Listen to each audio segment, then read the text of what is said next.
This week on the Game Marks podcast, we are doing a deep dive into the video game history and career of the dead man, the Undertaker. We cover the evolution of the Undertaker from his debut in WWF Games in 1992 all the way to the current releases. Plug in, put on those nostalgia goggles, because this week's Game Marks podcast starts now.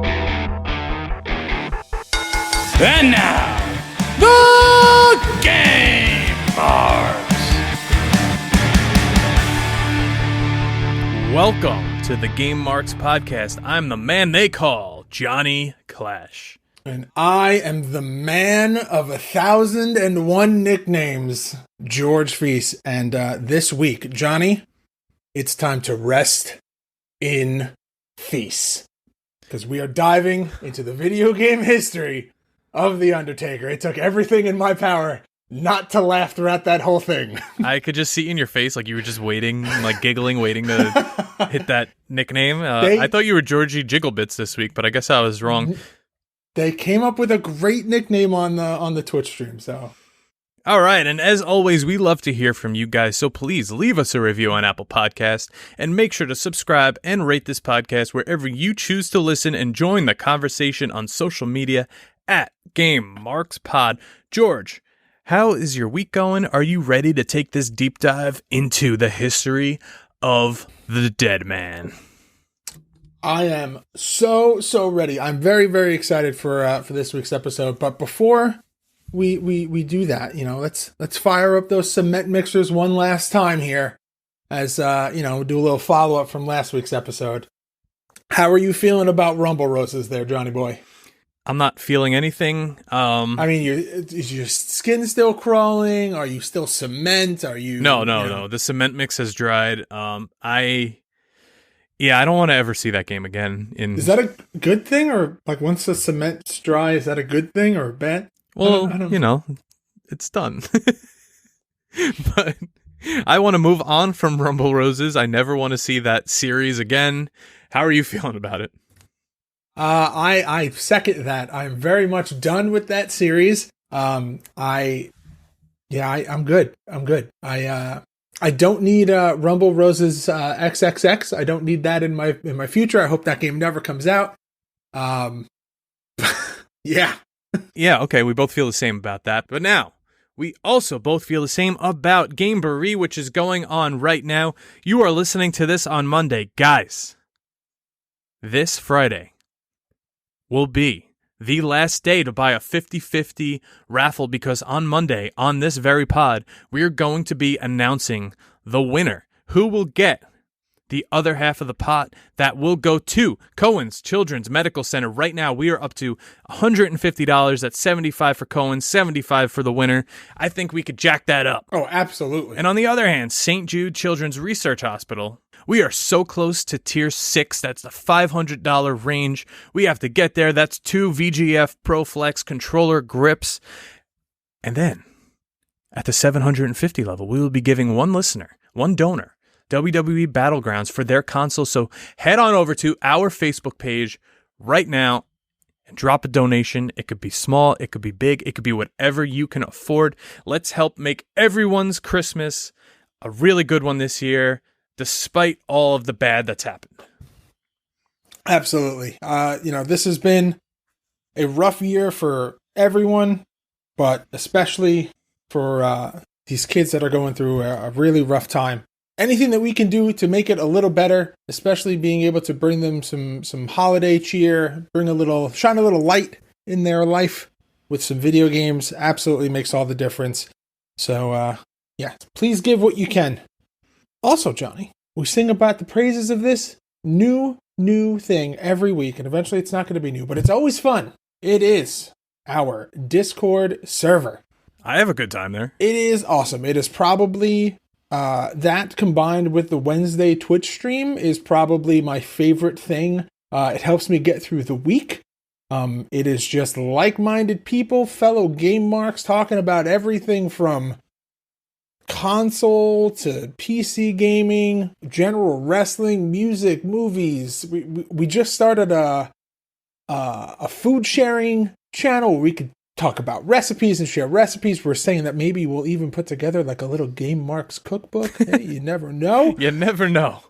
You never know. Anything can happen on the Game Marks podcast. But if you would like to be a part of that Discord, it is very simple. You have to go to GameMarksPod.com/Discord or twitch.tv/GameMarksPod. And you can click that Discord button and you will be joined and you can join in on the conversation right now.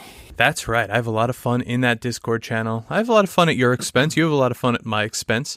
We all join in. That's the whole basis of this podcast. Is having fun and making jokes at each other's expense. It's a lot of fun, but we also have, like, some people break some news in there, and unfortunately, we got the news in our Discord channel when it happened that Tommy Tiny Lister, a.k.a. Zeus, had unfortunately passed away last week, so we want to send our condolences to the loved ones of Zeus himself. You could go back and check out in the archives. We have a bonus episode where Liam Davis joined us, and we watched No Holds Barred. Oh, wow. We recorded that in person at Creator Pro. What a dated sentence that is. But absolutely, I don't think anybody that has posted online has had a bad thing to say about him. And even though he's always been portrayed as that monster bad guy, in real life, he seemed to be anything but that. So, like Johnny said, our condolences go out to him and to his family. All right, but George, we need to talk about something here because we have been dealing with an issue on this podcast where someone has been, I don't know if I should say they're hacking, they're interfering with our audio.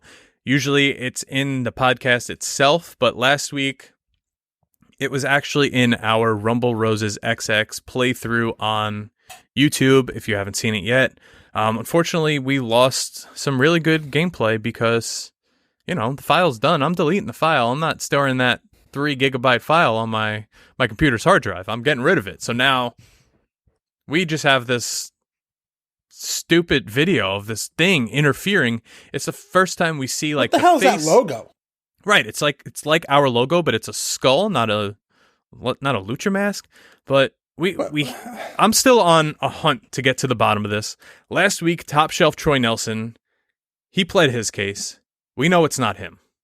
I fully... It makes me very, very happy. I'm glad that it's not Troy. I fully believe that it's not him, and his story adds up. So this week, I decided, you know what? We've had a few people on this podcast. We may have made fun of them a little bit. We may have poked fun. Did we do someone dirty? I wasn't sure, but I wanted to be 100% about that. So I reached out to our friend of the show, Phillip Cardigan. No. And I just wanted... It can't be Phil. I just wanted to see what he had to say. So we are going to play that right now. Hello, fellow Game Marks podcast fans. It's your friend Phil Seymour Cardigan. Just want to go on the record of saying I have not been messing with the podcast. I know some weird stuff's going on, but it wasn't me. Mailman Josh has been staying over at my house for the past week, and every time that happens, my wife makes me cut up the strawberries, get the whipped cream out. Not really sure why, but they seem to like it, so I've been busy doing that. So yeah, it wasn't me. Oh, she's actually calling me right now. Gotta bring the strawberries down. So good luck with whatever's going on. Kate, love you, bye. All right, so that makes me feel a little better. Leading into that, I gotta say, maybe you knew the milkman. And you kind of knew what was going on there. I thought maybe did accuse me once of spending time with his wife, so I feel like I had to set the record straight that did not happen. All right. Well, at least we know. I mean, for your sake and for the podcast sake, I'm glad that is settled because, you know, you got that ring. Yeah. Poor Phil. Poor Phil. Someone should just tell him about Mailman Josh and what's really going on. But it's not going to be me. So I think he's in the clear. I'm going to check. What's really going on? They're eating strawberries and whipped cream. Yeah, they're making ice cream. Say, nothing else. Yeah, they're making ice cream sundaes. But regardless, I think we could check Phil off of our list. I have another hunch. I'm going to follow up on it next week, and I'm going to play it here on this podcast. I think we're getting a little closer to maybe finding another clue, maybe figuring out who it might be. So stay tuned for that. But George, we had a big week in gaming news. Are you ready to dive into that? Oh, God, did we ever? Let's go. Are you looking to get a better grip on life? How about your video games? Well, VGF Gamers are the largest silicone gaming brand in the USA. They have a variety of different and unique skins for the PlayStation 4 and Xbox One controllers and consoles. Check out their products at vgfgamers.com and use code GameMarks to receive 15% off your order at checkout. That's GAMEMARKS at checkout. VGF Gamers. Better grip, better style.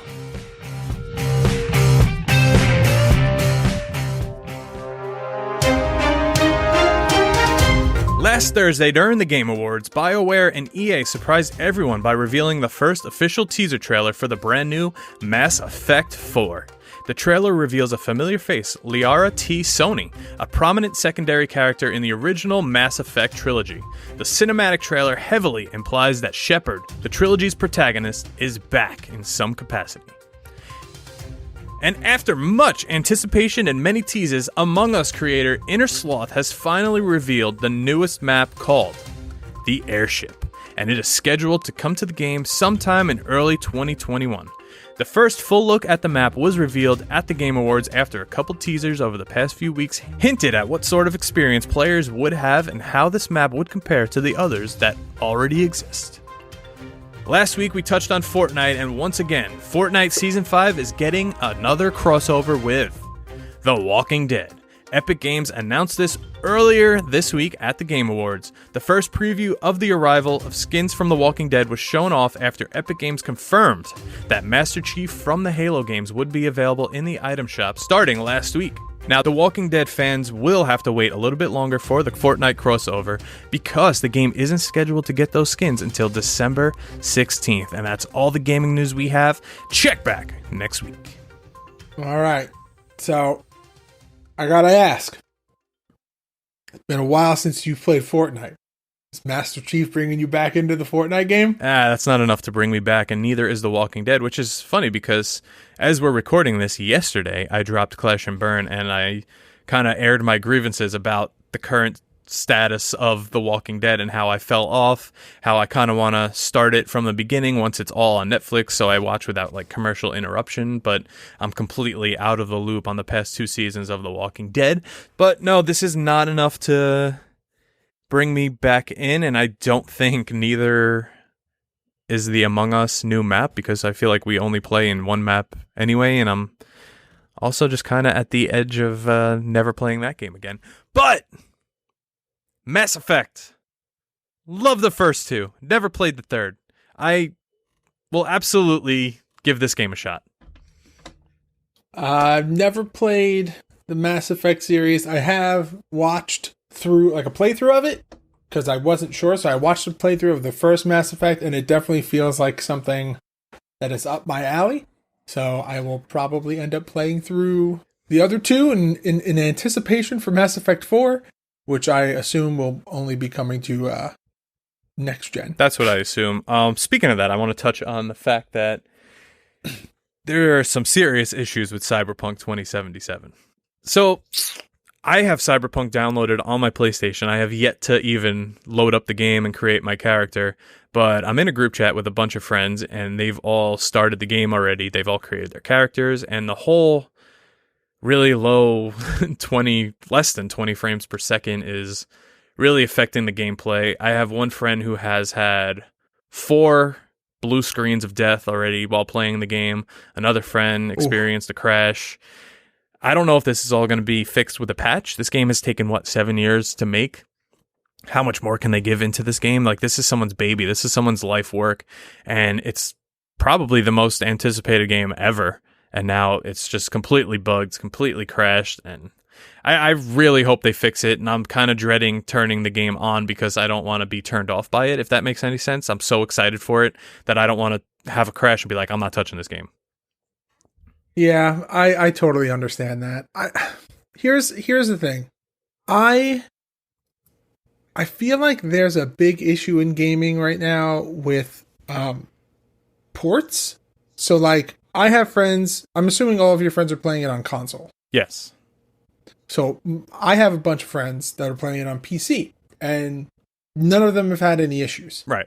Which makes me believe that this is a game that was predominantly built for a PC market, and then when they tried to port it to the consoles, that's usually when a lot of the hiccups happen.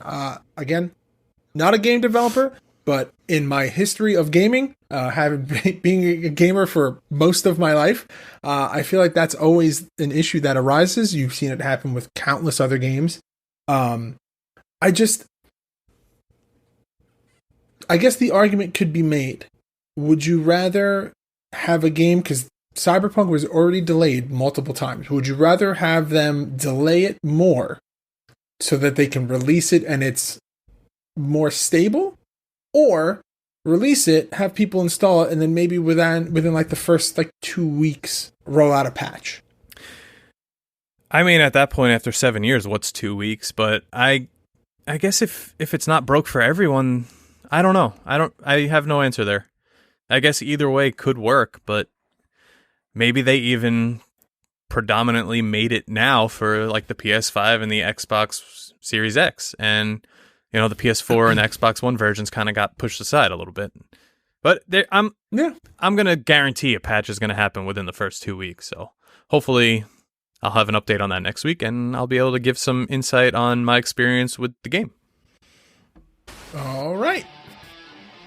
But George, are you ready for the question of the week? Let's do it. Game marks while you sit there, hopefully as uncomfortable as you possibly can be. I want you to listen to me. I want you to digest this because I have a lot of things I want to get off my chest. I don't hate you, Marks, but the Game Marks podcast have their own pro wrestling tee store. Brace yourself, because the Game Marks podcast are now on Pro Wrestling Tees with original design to let everyone know if you will play it forever or a future endeavor. Head on over to ProWrestlingTees.com/GameMarksPod and get your tees today. Hey Nick Stapp, how you doing? All right, so the question of the week is a weekly segment where we go back and forth and ask each other a question, and then we like to present that question to you, and you let us know your answers on all forms of social media at GameMarksPod. Last week, it was my question, and I asked, do you have, or would you ever consider getting, a wrestling tattoo? And I gotta tell you, I'm not surprised about how many people have wrestling tattoos, but the creativity behind some of these tattoos blew my mind. So my favorite absolutely has got to be from Shane Little 304, which says, I have a black heart with yellow polka dots and a banner that says American Dream on it. And I just think that is awesome. Yeah, I love that. And I think he's actually posted a picture of that before. I feel like I've seen that. And that's a great concept. I love little, it's not like I have the Ultimate Warrior's mask. It's not corny like that. It's like something unique that maybe no one else would have. It's not like a picture of Dusty. Oh yeah, my second runner-up or 1A has to be, and I don't know if maybe this is the one that you would pick as your number one, but Virtual Suplex. Bro. How do you... Bro. Two unbelievable tattoos. A literal Vader bomb. And literal Vader bomb is amazing. And a giant Liger on his arm where he has a picture of Liger pointing at the tattoo, which is really cool.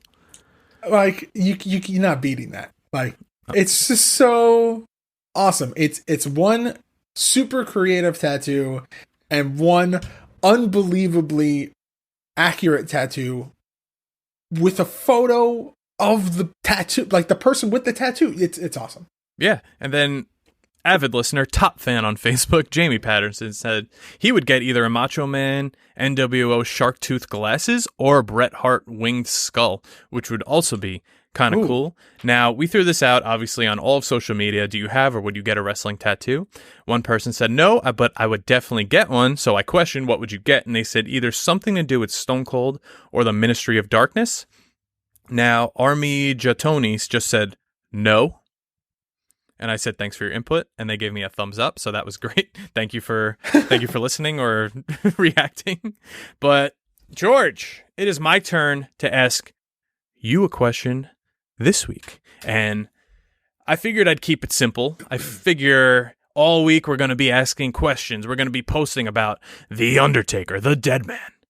You have mentioned before that he is, if not he is one of your favorite wrestlers of all time. What is your favorite Undertaker match? Ooh, that's tough. So there's two that come to mind immediately. One, because I was a kid, I very vividly remember watching this match, and that's Taker and Shawn at Bad Blood, where in Hell in the Cell, where Kane debuts. Like, I remember watching that and just like my jaw dropped. Like, I just, youth George was just enamored by The Undertaker, and especially the Hell in the Cell match. Like, it was awesome. I guess if I'm gonna pick another one, honorable mention, kind of tied for this, has to be Taker Shawn at Mania 25. I fully agree with you there. That match was just chef's kiss. Beautiful. So both are so good. I mean, it's hard to pick one. I mean, the man's had an unbelievable career. So to narrow it down to just one is insanely difficult. But what about you? You have a favorite Taker match? So, being a really big Jeff Hardy fan growing up, the match that I watch this match at least like once a year, I would say. But Jeff Hardy and The Undertaker in that ladder match on Raw, that was it as a kid. Like, you wanted Jeff Hardy to win, but Undertaker was such a badass then as Big Evil Taker. The way he just destroyed Jeff, but then he got back in the ring and held his hand up after Jeff said, "Undertaker, I'm still standing," or whatever he said. So that sounded more like Mankind. Sorry, but with JR screaming, "This is your moment, This is your moment, kid." That's probably my favorite match ever, and The Undertaker happens to be in it. So by default, I feel like that is my favorite Undertaker match. However, when WrestleMania 20 happened and he came back as the Dead Man, him and Kane had that. It wasn't the greatest match ever, but me and my cousin, we decided we were going to memorize every step of that match. I was Taker, he was Kane, and we would just perform that match literally for no one and just do it step by step. Like, that was, I guess, the intro to calling spots in the back for us, but that was, that match just resonated with me as The Undertaker's big return, back to the Dead Man, and it was just cool to see. There's nothing that you can say about The Undertaker's career. You can't, sum up his career in one word. You can't do it. Yeah, legendary or like iconic. I say it does. I feel like iconic, legendary. It doesn't do it justice because it's bigger than that. Like, the man almost transcends wrestling. Like, people who have never watched wrestling know who The Undertaker is. Like, he's just that big of a character.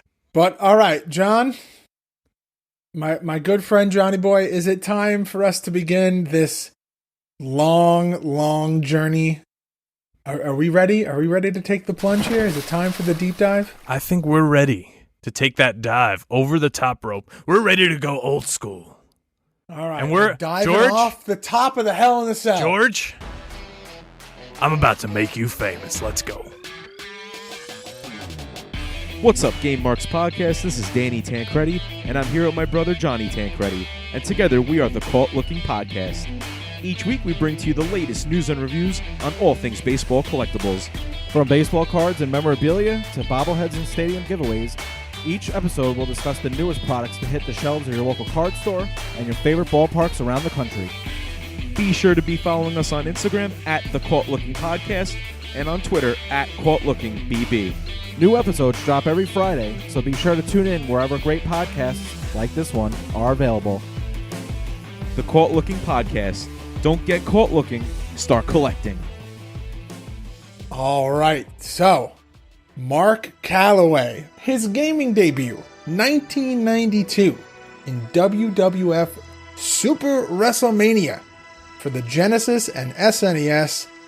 And I mean, this genre of games, it's Super WrestleMania, it's Royal Rumble, it's Rage in the Cage, it's Raw. They all kind of share that same aesthetic, where depicts Undertaker in his I guess that cutoff mortician vest, the debut gear, that iconic gear that you think of, with like the tattered sleeves and stuff. And for me, I love this series of games. So I've always enjoyed this depiction. I thought that the graphics in this game were great, or in this series of game were great. So this gets a big old thumbs up from me. What about you, Johnny?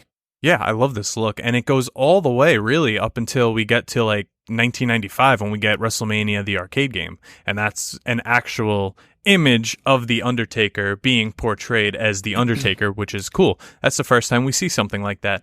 But we go to like the Game Boy games where we have Superstars 2, which was within the first year of the Undertaker debuting in wrestling games, where I think Superstars 2, he looks decent. Obviously, it's a Game Boy game. There's no color. It's just black and white, or green and black, I guess you could say. And I think the depiction of him is pretty cool. But then we go to, I think, our least favorite game ever that we've played on this podcast, King of the Ring for the NES and the Game Boy, where everyone just has gigantic calves, and they look like Ninja Turtles, but in human form. It's super weird. I'm not a big fan of that version. You know, and in addition to that, there's also Steel Cage Challenge that comes out in 92, and the graphics in there, it's surprisingly not horrible. Kind of just looks like he's wearing a black t-shirt and black jeans. Kind of looks like Matt Hardy. They're not the best, but it's not the worst. It's a sign of the times. But comparing that to, say, it's like Royal Rumble. It's in, yeah, I guess, yeah, we have to compare it to that, but it's okay. It's not the best. It's definitely not the worst. We're going to be talking about what I will consider to be the worst portrayal of the Undertaker in a video game a little later on. But now let's talk about this. So, have you ever played the WWF Royal Rumble pinball game? I have not, but looking at this thing is really cool. Do you consider pinball a video game? It's an arcade machine, and we cover arcade games. It's in the same realm. It's not necessarily video game. It's an electronic game, but I put it in the same family. What is pinball categorized as? I think you're right with saying it's an arcade game, but I like this thing a lot. I mean, it's the classic WWF. It's what you see. It's Lex Luger, Hacksaw, Bret Hart, The Undertaker, the Bushwhackers. It's a really cool looking machine. Yeah, Doink. I mean, if you have pinball, you need Doink, right? Oh, listen, if I had the space to get, pinball machines, I'm absolutely picking up this Royal Rumble pinball. So now we're jumping over back to what you were talking about before. We are now going to talk about WWF WrestleMania, the arcade game, and WWF In Your House. Now, this is 95 and 96, and we covered both of these games early on in the pod, and I think one of the standout things that we talked about was how cool it is that it's actually like photos of the superstars in this game. So you're looking at The Undertaker. This is actually The Undertaker posed and, throwing punches. They take a picture, very similar to how they did the mocap for games like Mortal Kombat back in the day. Michael Jackson's Moonwalker. We're not putting the music here. You're killing me. You can't bring it up and then not do that. I want to point out that, so you're the Undertaker to start. If there's more than one Undertaker in the match, the colors just change of the gloves and the boots. So you could have purple, gray, blue, green. I think In Your House had a yellow variant, a red variant. There was a Reddit post by Ty Flanders in the WWE Games forum where it shows a picture of the Undertaker in a ring wearing red boots or boot coverings and red gloves. Now, this confuses me because we've seen some mocap videos and some GIFs of the guys working on WrestleMania the arcade game and In Your House, and there's one where Bret Hart's wearing a lime green singlet with his pink tights, and that made me think that maybe they're just green screening different colors onto it because he has a blue variant. He also has like different colors of his gear. But here we have a picture of the Undertaker wearing the red stuff. So do you think they actually had the character wear the stuff and go through the moves in each different outfit? I find that hard to believe. I feel like they would just take the one and then just drop the colors on. So I feel like that post from Reddit is a little inaccurate. It might just be a photo shoot of some sort where the Undertaker's wearing red.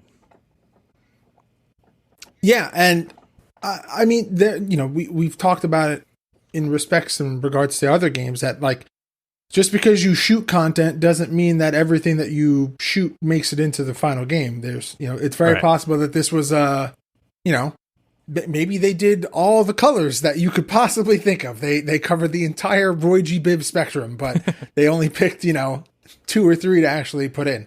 Now, I want to point out the Undertaker made his WWF debut in November of 1990, so that means he missed WrestleMania Challenge in 1990 for the NES and the Commodore. He missed WWF Superstars on the Game Boy in 1991. He missed WrestleMania for the Amiga, the Commodore, the Spectrum, the Atari, and the PC in 1991. And he missed WrestleFest in 1991 as well, which obviously the game was being developed before his debut because it did take them longer than a year or two to make these games back then. But The Undertaker and WrestleFest would have been huge back then. Yeah, I mean, I feel like that changes a large trajectory of that game where now you have, I mean, you can play both sides of the coin. If the game ends up releasing early, or they have to push back his debut when he's in the game. Now there's a wrestler in there that they haven't debuted. There's no information about this wrestler. Yeah. Which I guess could be cool. You could almost play it off like how TNA did Suicide, where it's like a video game character. Yeah. But maybe that doesn't work with the tenure and like the legendary career of The Undertaker as much as you would hope. Right. And I want to go back to In Your House because this game was unlike WrestleMania, the arcade game, where you were just fighting in the WWF arena, where each character actually had their own background and kind of stage, as you will. So the Undertaker's is this like dungeon looking area. There's actually a man hanging by a noose, which is kind of creepy. The ring itself looks like, I'll say it, looks like cement with a spider web beveled into it. And the rope, the turnbuckles and the posts are actually made of skulls. And we see in the game the Undertaker has specials where he will make powers come from his hand, or he will smash a tombstone over somebody's head. And I think as silly as those games were, the portrayal that they were able to do of the Undertaker was phenomenal. No pun intended. And I say it every time. I want to see an updated version of this game with like The Fiend, with Randy Orton, with like the Vipers coming out of him, The Fiend with like the giant doink, what's it called? The hammer. You could even put the Undertaker back in this game and do some modern stuff with him, some lightning bolts. The list goes on, and I think a game like this would be great today. But George, we played a game in the archives. I don't think we really like this game. I don't think many people really like this game. It doesn't hold up well today. But WWF... I still don't like this game. WWF Warzone. I think the character model here, compared to, say, like Attitude a little later on, I really like this character model. The tattoos are there. The teardrop tattoo. The Undertaker just looks big and intimidating. It's great. I love it. This is 1998 now. So now you're comparing this and saying that he looks big and intimidating, which I'm not going to disagree with you. But a lot of the characters in this video game follow this same body style. So if the Undertaker's big and intimidating, so is... He's the same size as Rocky Maivia. So is Rocky Maivia, so is Droz, which, not saying that these people aren't intimidating, but he has that presence to him. Now, Survivor Series 96 is when he would wear this outfit and the teardrop tattoo. So when we go to Attitude, he's wearing the more modernized Ministry of Darkness Undertaker. He's got the goatee. He's got that that Undertaker logo on his shirt with the see-through. Oh, it's beautiful. And he also has the same exact gear in WrestleMania 2000 as an alternate, where his first gear is just the Undertaker logo itself without the ministry hair. But in WrestleMania 2000, he has the eyes rolled back as the alternate, and I thought that was really cool. I was just going to say that was the number one most played Undertaker outfit by yours truly. It was so cool. I always liked how these games had the alternates in there, and they were something cool like this. I really like his look in Attitude. There was just always something about Attitude and Warzone, like the character models that just looked above and beyond, like the THQ, AKI, whatever Ukes, like the WrestleMania 2000 character models. They were just so different. They were just so, I'll say they were so Nintendo. Do you get what I'm saying when I say they're so Nintendo? Yeah. I'm picking up what you're putting down here. Like Attitude, he looks like a real person. Like you could see his tattoos, where WrestleMania 2000, they're kind of just like scribbled on there. But regardless, just like still looks really blobs. Cool. So yeah, I agree. I didn't, looking back, and obviously we have yet to cover WrestleMania 2000, but who knows? Maybe that's coming up soon. But I guess I never really thought about that. How, you go back and you play these games, and the details that you kind of overlook, where, like you were saying, in Warzone, the face scan is his real face. Maybe they did like some photography for his tattoos so that they can just kind of throw those on there, and it's not just like how you see in WrestleMania 2000, where it's just kind of like scribbles and doodles and just like massive doo-doo. Stuart. Oh God, that's gonna come back to haunt me. All right, so let's get to year 2000. This is a big year. We have WWF SmackDown, where the Undertaker is back in his ministry attire. He's looking great, but then you go to No Mercy only a few months later, and he is the American Badass, the Undertaker. He's got the biker gear. It comes in blue. It comes in black.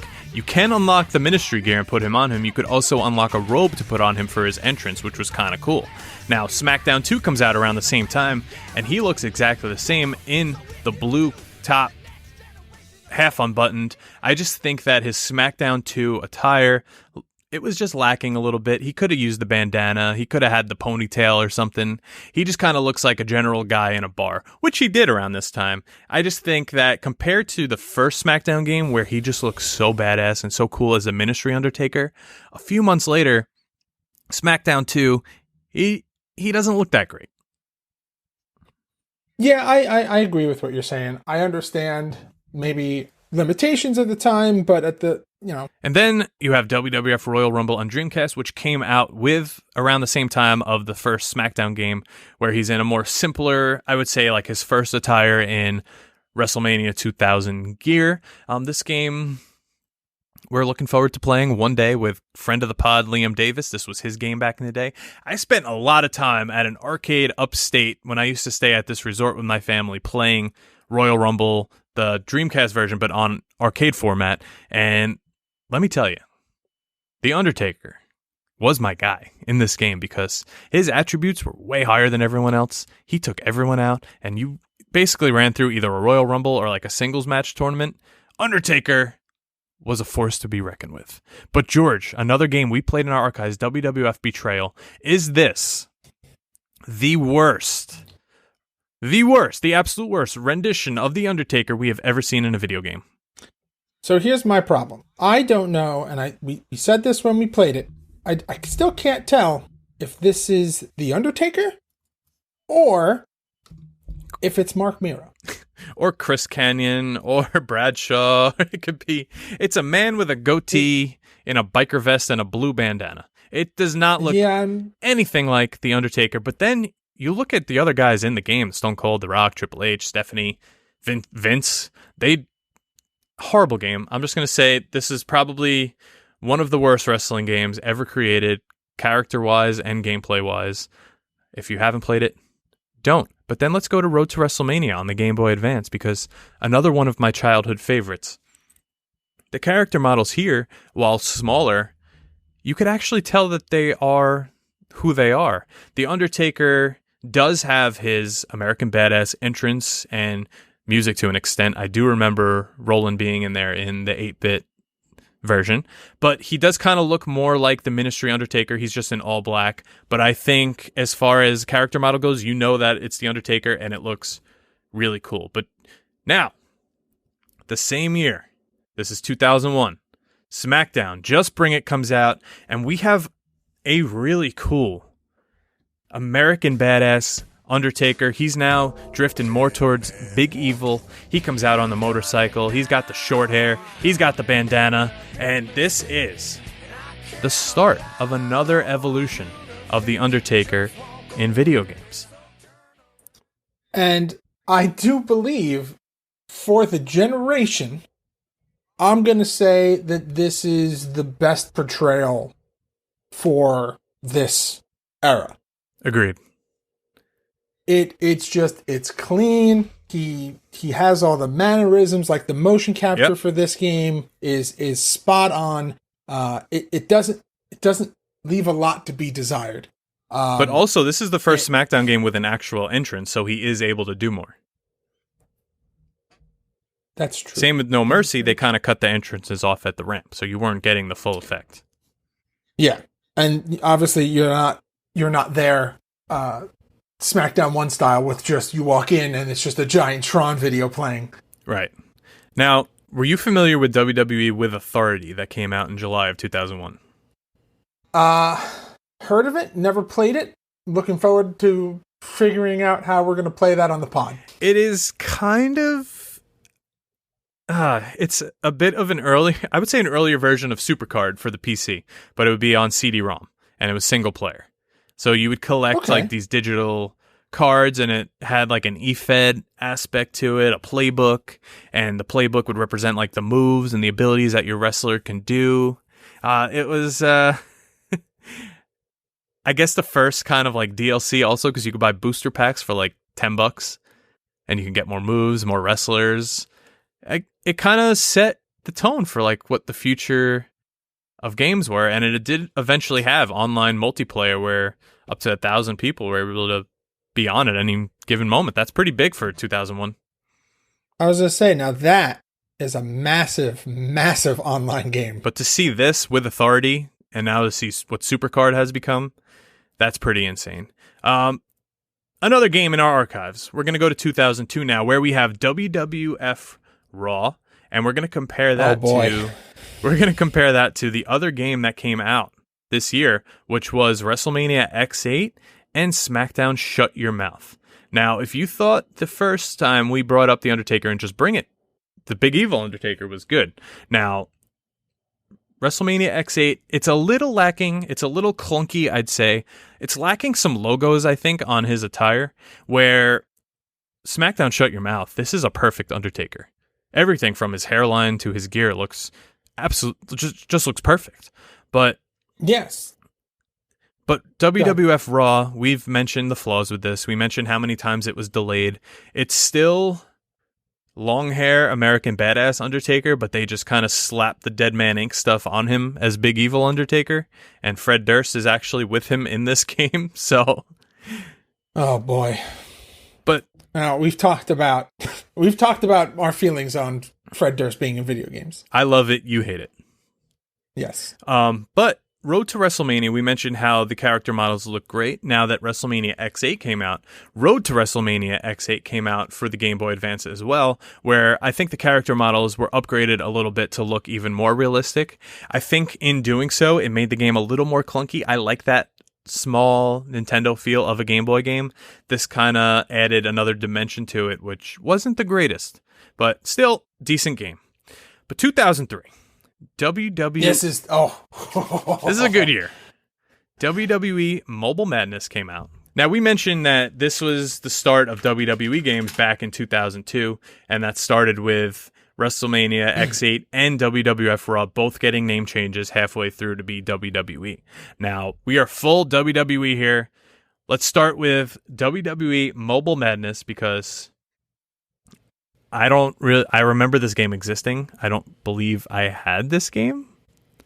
It's not good.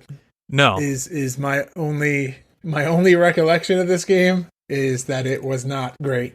I remember the roster not being super big. I remember the graphics not being super great, but in its defense, Typical Java game. It is, and this is the correct usage of the term, it is actually a mobile game. It is. And you can't argue it because it's in the name. It is in the name. But WWE Crush Hour. It's basically Twisted Metal with WWE superstars. But I always thought it was cool that rather than give The Undertaker a car, they gave him his motorcycle. The game speaks for itself. Your goal is to crush. There's a bunch of mini games in there. You pick your superstar and you go head to head as a car. But, nobody's got a bigger hog than Hogan, so he always won. But let's compare. That's a crossover reference.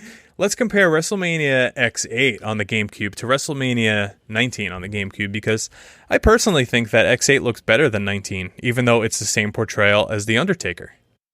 I agree. I am in 100% full agreeing with that. I mean, it's weird. To me, I never understood how you could take, and this is me knowing full well that we are currently playing video games in 2020, and this sentence is going to sound very strange, but to me, I don't understand how you could make a game and then with your next video game take a step back and go backwards and be worse. I will say, because I've seen it happen. X8 didn't have a story mode, and 19 has the revenge mode, which is rather large. So I would say it has to do with that. There are other aspects of the game, even the gameplay itself, that are better in 19. But graphic-wise, I agree. There's something about like their faces. They're like Cabbage Patchy. I don't know how to describe it.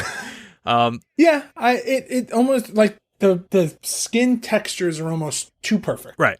So also in 2003, we have WWE Raw 2, which is a big upgrade for The Undertaker from Raw 1. And the overall best Big Evil Deadman Undertaker, WWE SmackDown, Here Comes the Pain. Yeah. Best generation wise, and I'll even argue the best portrayal of American Badass Undertaker, full damn stop. I mean, it is to the nines with the detail. We touched on. We touched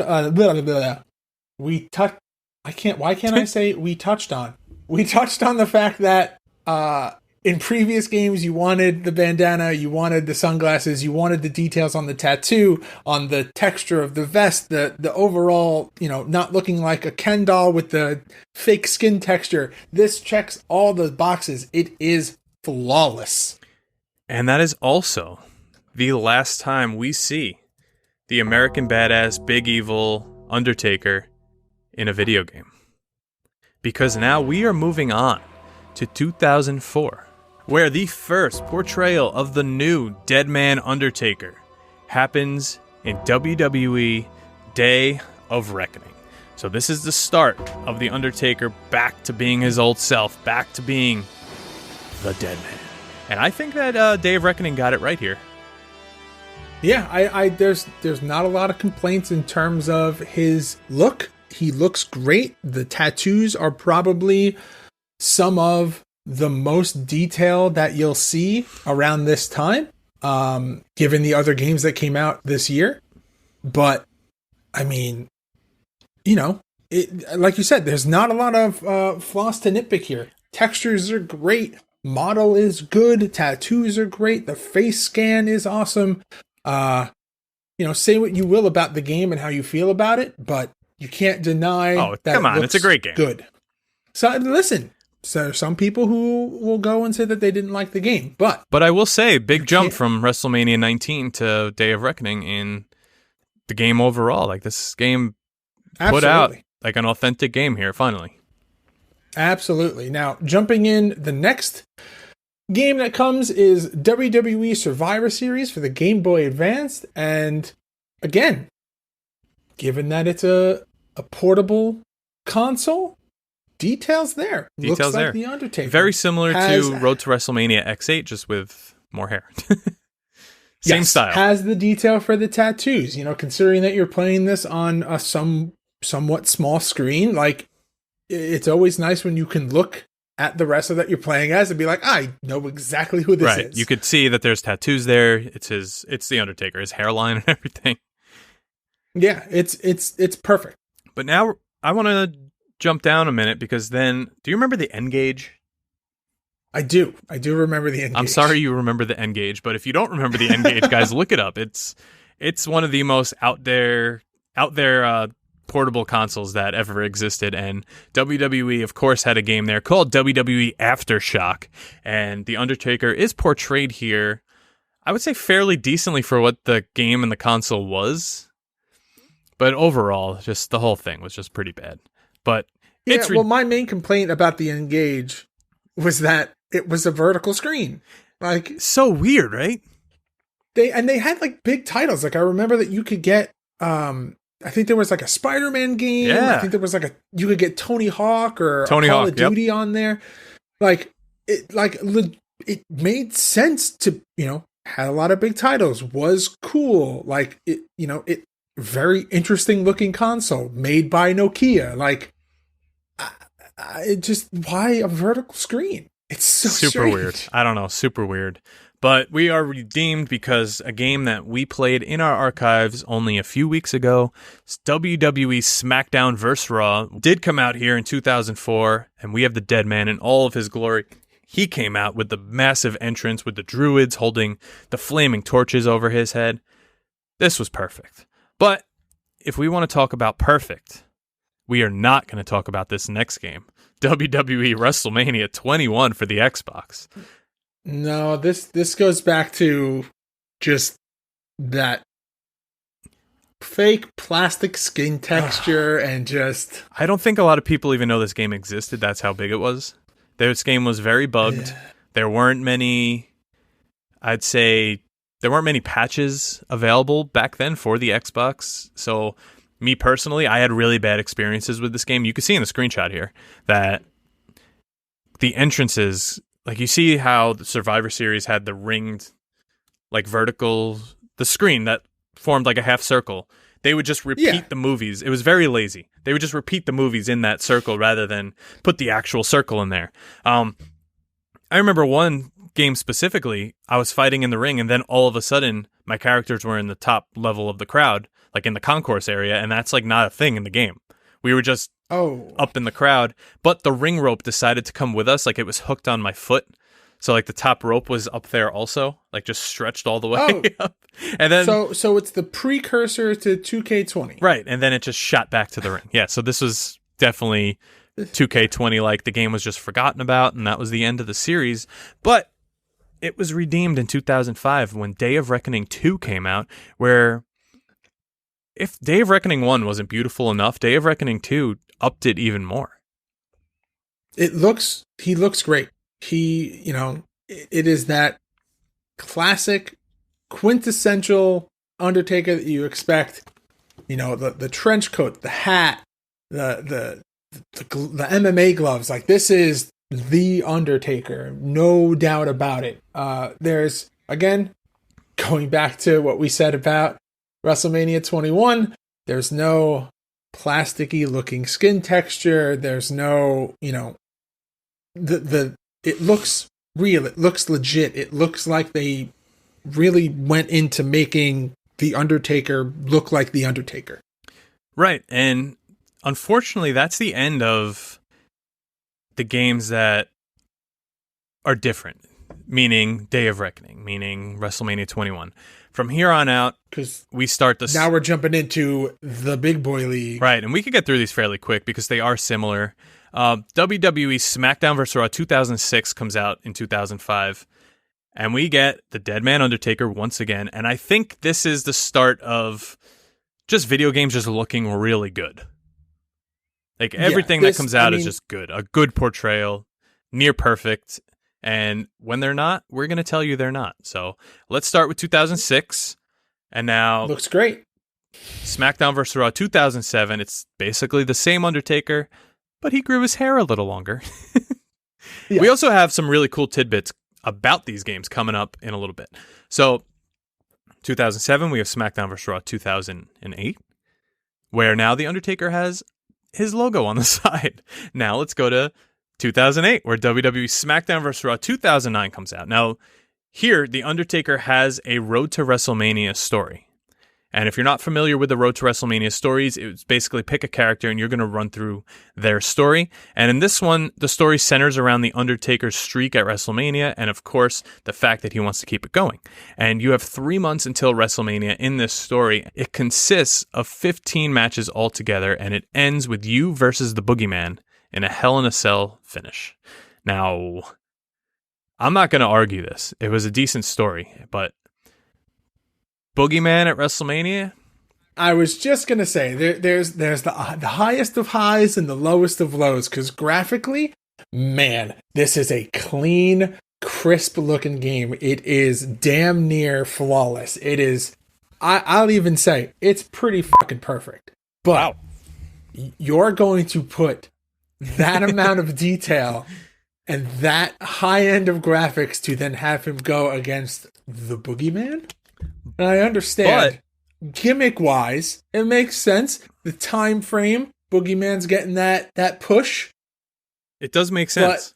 But here's the thing: it is a good story, so I think that makes up for the fact that it's the Boogeyman. Like, the Boogeyman wasn't built well on TV as more than what he was, but in this game, like in this Road to WrestleMania, he's actually built as someone who could compete with the Undertaker, matching like his powers and stuff. Well, I was going to say, there's another podcast that we are good friends with that they like to use the term toyetic.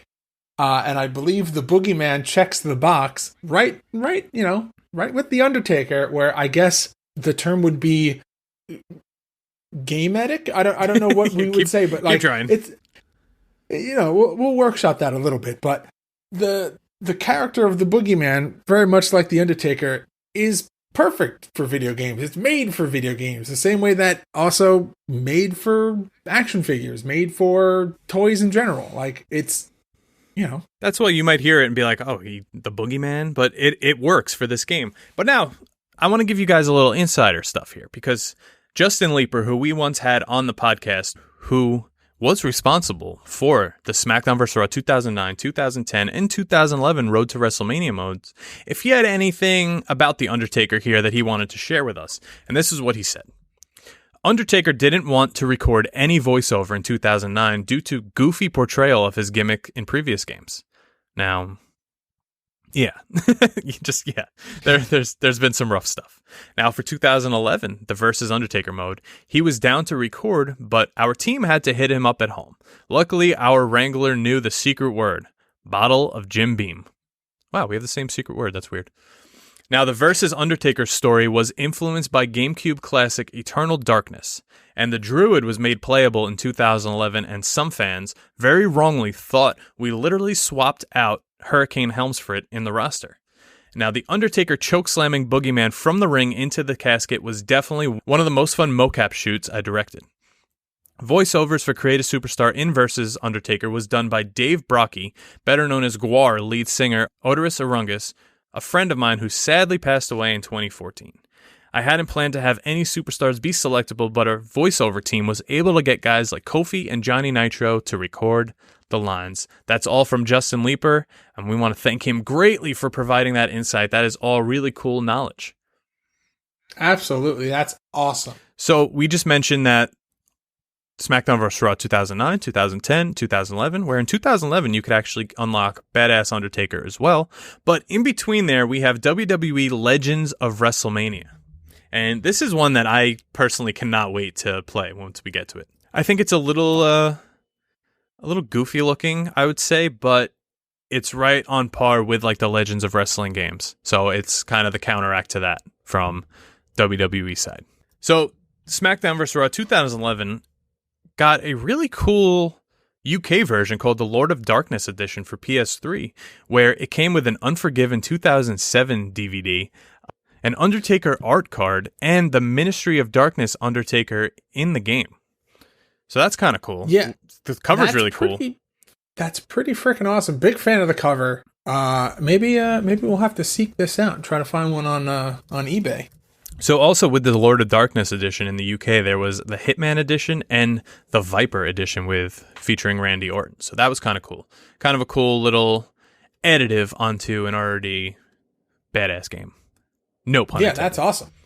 But unfortunately, Now, that was the end of SmackDown vs. Raw, because in 2011, WWE 12 made its debut. All right. Now this is where I feel the bar gets raised up a little bit And drops down. it roller coasters a little bit, but we're starting to get on. We're into the lifetime of the next gen of consoles here. We're starting to push these things to their limits.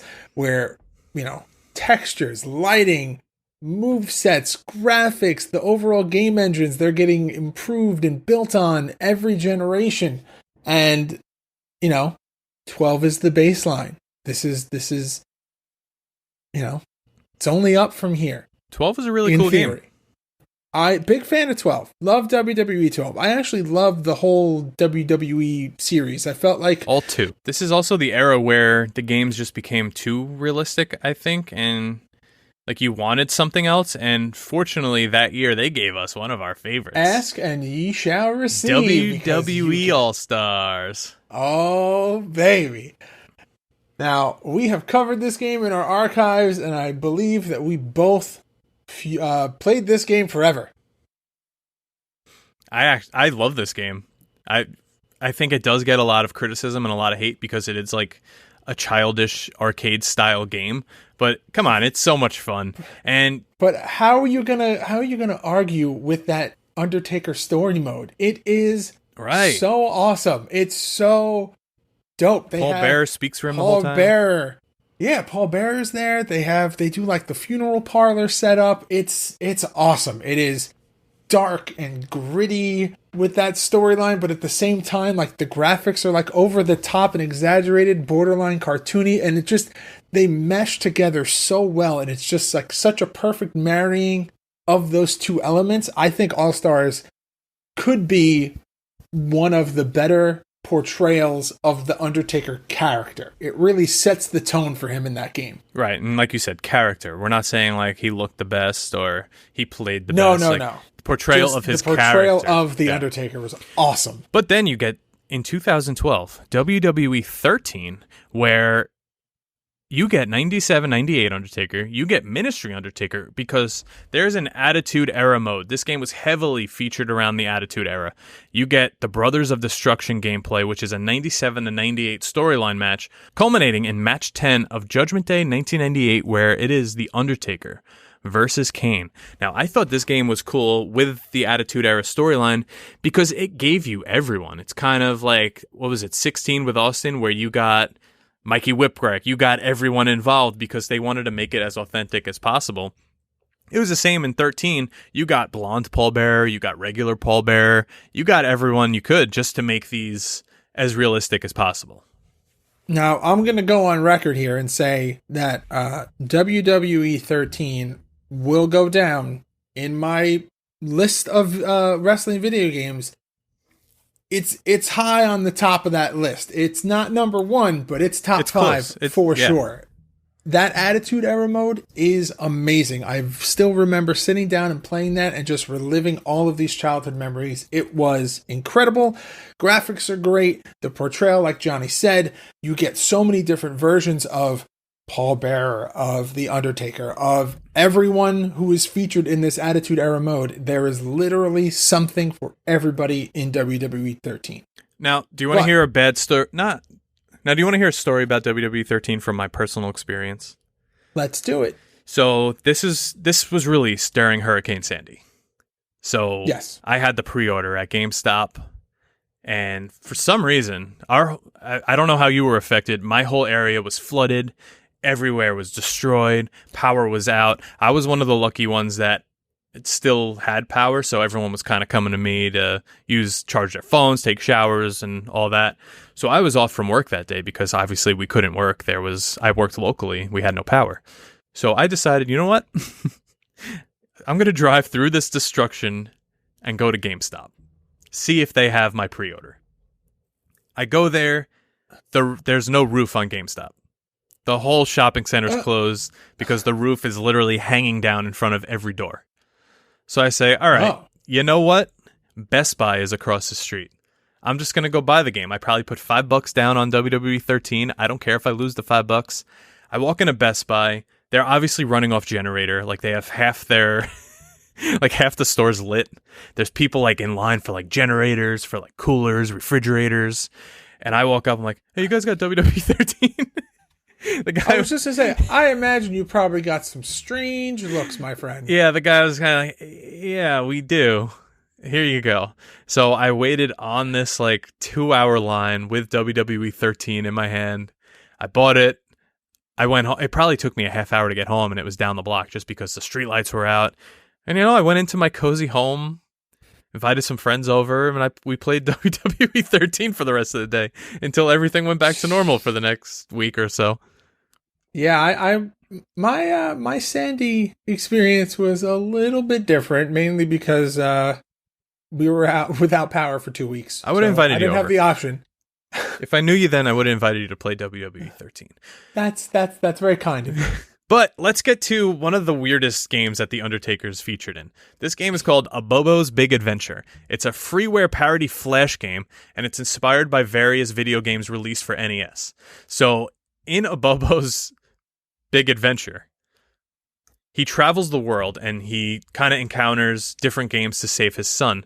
So, in one, I guess you could say, level, he kind of enters pro wrestling for the NES, but it features the Ultimate Warrior, Roddy Piper, The Undertaker, and Hulk Hogan. And when The Undertaker battles the Amazon, he uses the Tombstone Piledriver him, and his fate is unknown after the end of the level, and after the stadium is destroyed by a Bobo. The blank look on your face tells me everything about this game. Yeah. I don't know what else to say about that, so we're just going to jump right on over to another mobile title. Now we're going to talk about WWE WrestleFest. Now this is a quote-unquote modern adaptation of the arcade classic with a somewhat updated roster, right? You got... It's John Cena, The Undertaker. Now, we said before, The Undertaker missed the original WrestleFest by like a year, by a sliver. So to have him in this is kind of cool. But if only the game was better. Yeah, if only the game played like the original WrestleFest. But yeah, I think we have to play this as a standalone title, even though we have covered WrestleFest. So we will play that in the future. But George, in 2013, WWE 2K14 came out, the first WWE 2K game, and it featured the streak mode. Now, I remember personally spending hours on this mode where you get a high score, you get a ranking for defeating the streak, you could defend the streak, and you can go through The Undertaker's former WrestleMania victims and play through those matches as well. One of the coolest features. This game is literally sitting 2 feet away from me, and just seeing this screenshot of this menu makes me want to load it up and play it right now. This is a great game. It features The Undertaker and Triple H's Hell in the Cell encounter. It features Diesel at WrestleMania. But also, there was also The Undertaker's Phenom Edition, which came with a controller skin for the console. It comes with an Undertaker autograph card. It comes with 2K14 in a nice Undertaker sleeve, which all goes in a nice casket-shaped box that features The Undertaker's logo on it. I think that's a pretty cool looking limited edition game, and I think I might have to add it to my collection. Let's say all these limited editions that we're seeing here is making me a little itchy. And featured in this game, because they really want you to go through the authenticity of The Undertaker's opponents, you got The Undertaker, you have The Undertaker Biker, and you have Undertaker Retro. This is also the first game where we get Bald Undertaker, but Bald Mohawk Undertaker is in full effect next year in 2014 with WWE 2K15, which also features Undertaker 91. Now, this is one of those downs I'm going to refer to because there are some parts of this game that are just a little wonky. Specifically, Undertaker doing that iconic kneeling pose. They try to do the he sticks out the tongue and it's all that flourish and just, that spectacle. And I think they kind of missed the mark on this, mainly just because in this era, like these couple years, we'll say from, 2012 to 2014, open mouths in the wrestling video games are the things of nightmares. The teeth, the way that the lips move, the gums, the tongue, it all... It's like one of those chatterboxes like that you wind up. All immersion is removed from that game, and you are suddenly transplanted into a horror universe where everything is horrible and made up of poorly rendered gums and teeth. Everything's made up and the points don't matter. Yes, it is terrible. I'm not a fan of that. Everything else about the game and this whole series is wonderful. Just not a big fan of the weird chiclet teeth and the disappearing lips. It's weird. Agreed. Now, I'm going to cut you off here because I know the next game that we're going to talk about is something that you have recently started playing, but also what comes out this year is a game that has now been around and being pushed so heavily and has been pushed so heavily in every concurrent video game release. And of course, I am talking about WWE Supercard. Now, The Undertaker is featured in this game, and his card for Elemental Undertaker is everything that you would expect to showcase, I guess. I mean, it could be a little darker. You've got classic Undertaker. It's the black top with the purple gloves. But for some reason, his framing is almost kind of like the Fortress of Solitude from Superman. It's a little strange. It's not perfectly fitting of the Undertaker. I get it. It's an elemental. It's like a super rare card. It's fine. It just isn't suited for the Undertaker, and again, kind of looks like something from the Fortress of Solitude. Now, I agree. I actually like this card because it looks like ice bricks. Yeah, the Fortress of Solitude mixed with like the Wizard of Oz's like castle or whatever it's called. But yeah, there are over 40 it's strange. Undertaker cards in this game, so if you're lucky to get even this one, then damn, I think my top card is an Undertaker card as well. Oh, I believe that. Now, the next game that we're going to talk about is a game that I don't think that you have ever played, but I have played. I've not. So, Brawlhalla is a game that is available on Steam. It is developed by Blue Mammoth and published by Xaviant. Now, this game is available on Steam. It's a free-to-play game. It's essentially a Super Smash Brothers clone. Yeah, I figured that from watching some stuff.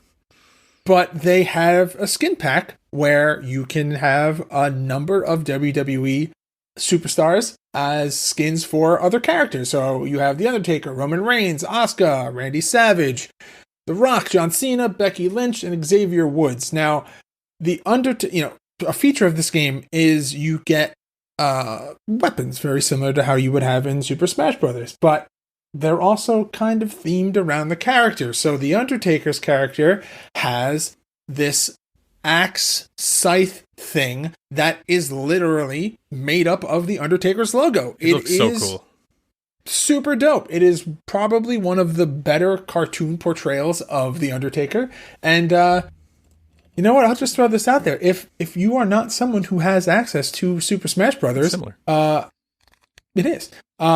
If you are not someone who has access to any version of Super Smash Brothers, and you have a computer that can run, a simple game, I think Brawlhalla is pretty good. It's like 2D Super Smash Brothers. Pretty cool. Now, jumping ahead, we're now in 2015, and now we're going to talk about a game that you and I have played extensively on this podcast. We've used it to decide Clash at the Feast for games that were only single player. We've played it numerous times on Twitch. It is WWE 2K16. And the Undertaker's hair is growing back, finally. Yeah, and the Undertaker is now in that weird soccer mom. No, this isn't like shoulder length Undertaker yet. No, but this game also features 2001 Undertaker and 1999 Undertaker for storyline purposes. We're getting into the 2K games now where you're going to get more than one Undertaker. You're going to get more than one Rock, more than one Steve Austin. You're going to start getting more and more legends in these games. And we've been going since 1992 here. The Undertaker has a lot of legendary appearances, and they're going to be everywhere.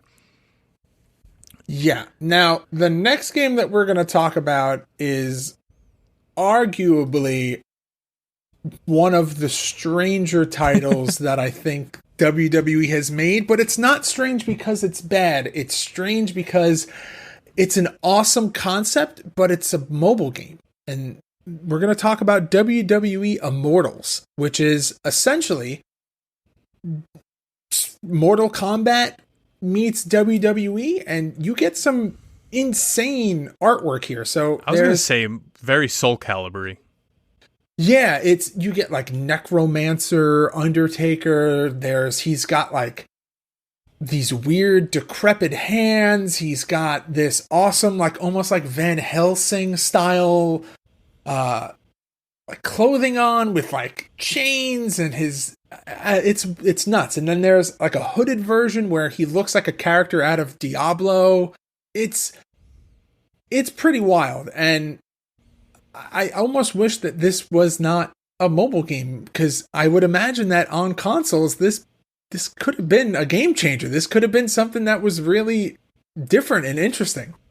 Yeah, maybe in the future they will give us more stuff like that, because as much as we shit on Battlegrounds, it's actually pretty successful.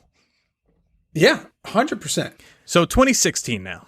We get WWE 2K17, where you get current Undertaker, you get 2000 Undertaker, and 1991 Undertaker. Now we get to 2017, where you get WWE 2K18, where you get... Now Undertaker's hair is fully grown back. It's been a full 2 years since he shaved it. And you get Undertaker 2000 as well in the game. But also this year, a lot of mobile releases. We get WWE Tap Mania, where you literally just tap the screen, and it's kind of like a brawly type. I don't know. I don't even know how to describe it. How do you describe it? It's like a turn-based RPG fighter, but the roster is pretty extensive. Obviously, the Undertaker is featured in it, and he looks pretty nuts. I mean, he's huge. The detail is great. It's essentially just like an artistic representation of all of the wrestlers. So features are a little exaggerated. Obviously, the main person that you're fighting in the game is centered in the ring, and they're gigantic. But Undertaker's featured, looks pretty good. We haven't played this game yet, so I can't really speak to how this game plays. I've never played it, but artistically, Undertaker looks pretty good here. Yeah, now the next two games are still available. We have WWE Mayhem, which I resent that name, and WWE Champions, which I have actually played extensively. And you basically get every version of The Undertaker. Unfortunately, these are all really like pay-to-plays, so even if you do get a generic Undertaker, like of the current style, you most likely will have to pay for American Badass Taker or Original Undertaker, 1991 Undertaker, like so on and so on. But Champions was a lot of fun. Have you ever played Champions? I have played Champions. Unfortunately, I've pumped many hours into Champions. When it first came out, I was very, very much into it. It was a perfect train ride game, but once the paywall started hitting, that's when I gave up. Yeah. Now, we're jumping ahead now to 2018, where you get WWE 2K19, a game that I surprisingly have not played. But I know that you've spent a lot of time in this game, and I mean, graphically, we are We're at the one peak here. gen. Yeah, I mean, as we are recording, it is December of 2020. The PlayStation 5 and the Xbox Series X have just released, and I mean, 2K19, 2K20, and beyond. This is kind of the standard now of portrayals of the Undertaker. You've got multiple different versions in this game. The graphics are nuts. Everything looks so crisp, so clean. Gameplay could leave a little bit to be desired as far as 2K20 goes. But in 2K19, you get current Undertaker, you get Undertaker 2002, and you get Undertaker 1991.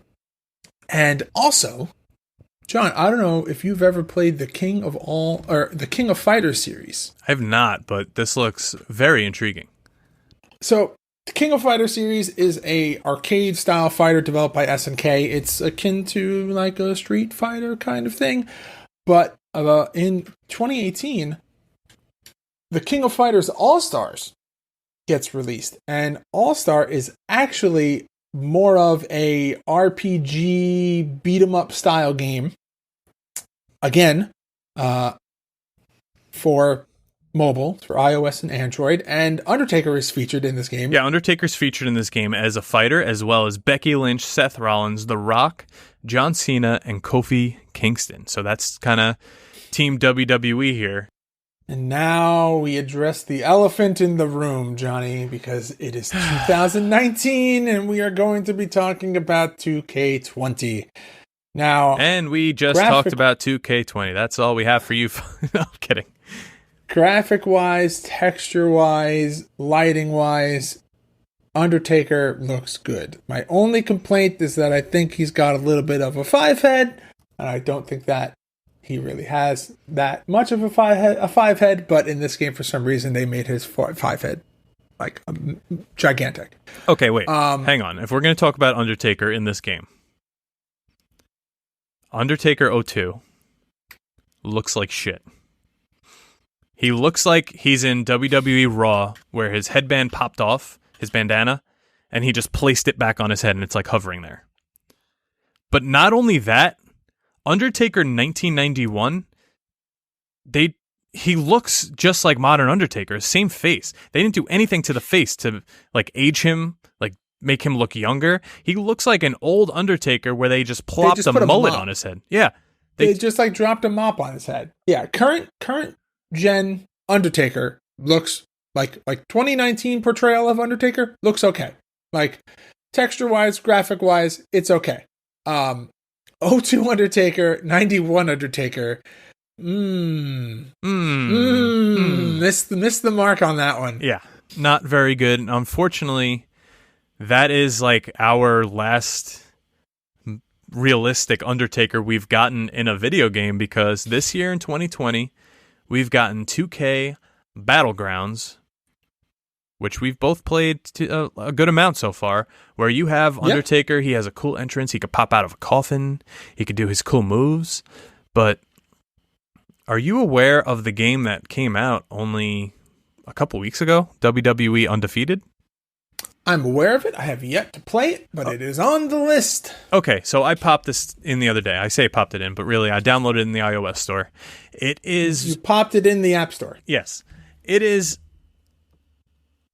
I would compare it to almost like a Pokemon battle, where you take turns picking moves that do certain amount of damage. You go, then your partner goes. You could do stuff to block moves, to skip moves. You could make like a chain of moves where, like, say you use your turn to move back a space. Now the next turn you could use those two spaces to do like a running clothesline or like string a spot together. I haven't really dove that deep into this game, but visually it's really cool. It's in the realm of the All-Stars and Battlegrounds, but overall I have to put more into it to actually make an assessment on the game. There's so many WWE mobile games. It's hard to like keep up with them and actually keep playing them. Yeah, I mean, this is a problem that I've always had with every mobile game, is that there comes a point where there's just too many of them, and thankfully we have this podcast where I can sit here with you and we can break one down each and every week. But just, to have everything all at once, it's like what's the term that I'm looking for here? Convoluted? What is that word? No, it's oversaturated? not convoluted, but oversaturated. It's Yeah. like it's too much wrestling stimulation between the console releases, the mobile releases, having to watch 3 shows every week, 4, and a 5. pay-per-view once a month. And then, and that's just WWE. Right. Yeah, it's a lot. It's a lot to handle, and they're clearly steering away from wrestling games where Battlegrounds, it's a wrestling game, but it's more of a fighting arcade style game. This Undefeated game is not a wrestling game. It's a side-scrolling beat 'em up as well. There is another racing game in the works where you're on motorcycles. I'm not sure if it's Crush Hour-esque. It might just be a straight-up racing game with wrestlers. But that's where we're going now. WWE is a brand now. It's not just a wrestling company. And we're going to get games like this before we get the next installment of like a 2K. And let me just say now, 2K20, we're going to probably get 2K22 or 23 at this point. It has to be better or this series is just dead in the water. So, I don't know. I mean, do you think they're going to do 2K21? No, they already said no 21. If we see another one, it's going to be 22. Oh, yeah. It's going to be 22, 23. But unfortunately, that's the end of the line right now, as of now, for The Undertaker in video games. But the thing is, I don't ever see The Undertaker not being in a WWE game for the rest of history. He's been in absolutely not every single game since 1992. There's no reason for him not to be in every game going forward as well. Absolutely. And, we're talking about all the games here, but he's also been on numerous game covers, which is something that we also like to talk about here. So, I mean, do we just want to go through them and just kind of talk about the ones? I mean, because, he's on a lot of game covers. Do we want to talk about all the ones that he's been featured on? Do we want to talk about the ones that stand out? Yeah, let's just run through the list here, because I did notice that a lot of them are the Game Boy titles, and I guess if you're going to try to sell a Game Boy game, which don't sell as well as console games, you're going to want to put the heavy hitters on there, and The Undertaker is a heavy hitter. So let's start with the mobile games. Survivor Series, Undertaker's featured with a lot of the wrestlers from that era. Road to WrestleMania, he's there with Kane and Stone Cold Steve Austin. And Road to WrestleMania X8, he's there with RVD and Triple H, and this game cover does heavily resemble the WrestleMania X8 GameCube cover.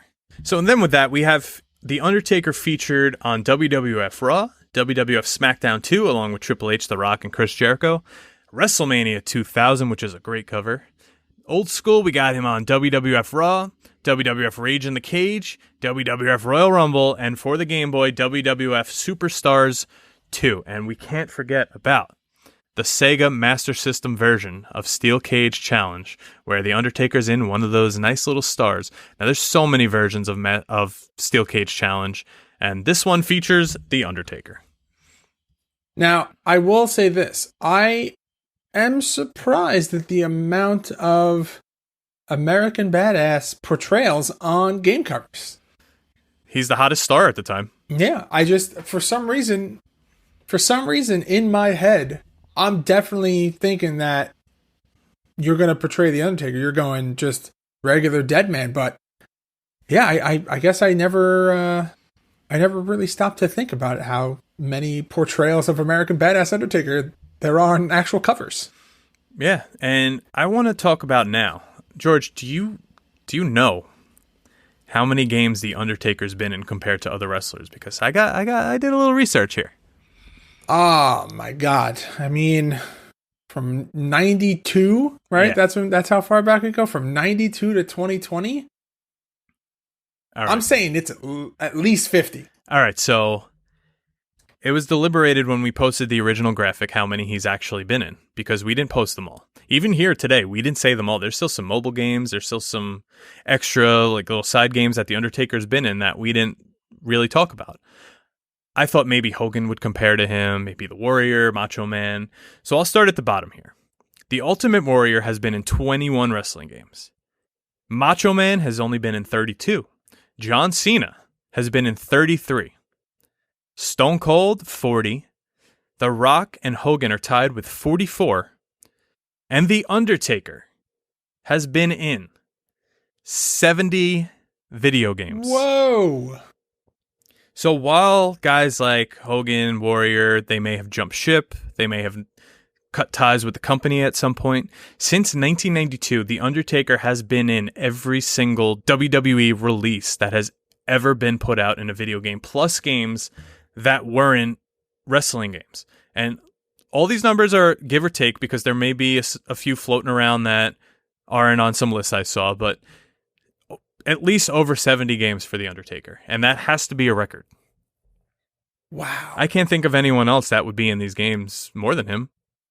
He's had a consistent career. He's been in every game. He's been wrestling at least once a year since 92. Yeah, I guess if you're asking me to pick someone, I'm saying Hogan, but Right. Yeah. It's a lot of games, man. It's a lot of games, and we're going to play them all. If not already.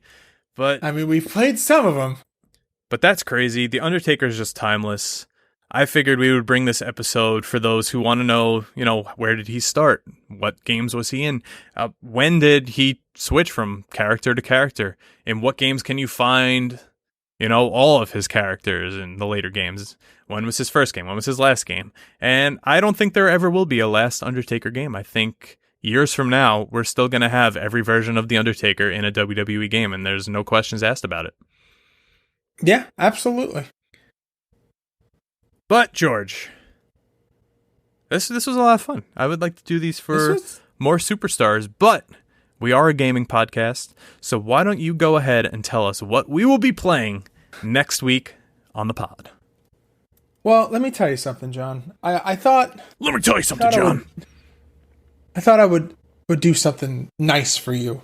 It's December. It's the season of giving. And I thought that I would give you a game that I know that you have been looking forward to playing. And that is why next week on the podcast, we are playing WCW Nitro. Oh, PlayStation 1. Baby. You just sung to my heartstrings. This is one of the last WCW games we have to play. There's only a few left. And I'm excited. I believe after this, there is only one more. Only Thunder, but there's also some Game Boy ports we haven't played. Oh, that's true. That's true. All right, I'm excited. George, why don't you take us home? All right. Well, that's going to do it for us this week on the Game Marks Podcast. Please check out our Pro Wrestling Tees store at prowrestlingtees.com/GameMarksPod. It is the best way besides listening to support the podcast. And be sure to follow us on all forms of social media at GameMarksPod. Leave us a review and a rating on Apple Podcasts and subscribe to wherever great podcasts can be found. This was a long one. I'm going really, really long on this one. I feel good. I need some water. Maybe another cup of coffee? I think I need a cough drop. Thanks for sitting through this with me, John. I appreciate it. And thank you to everyone for sitting through one of our longer episodes. Wear your masks, wash your hands, social distance, be safe. Johnny, say goodbye. Game over. Mark Calloway. Game Marks Podcast, put them on the radar. Playing rare games, Sega Saturn, no Game Shark. Johnny and George work hard and they play hard. Future Endeavor games and put them in the graveyard. From the deep dive to the clash at the feast. How can I get more? That's question of the week. Follow on Twitch, there's nothing that they won't play. Game Marks Podcast every single Monday.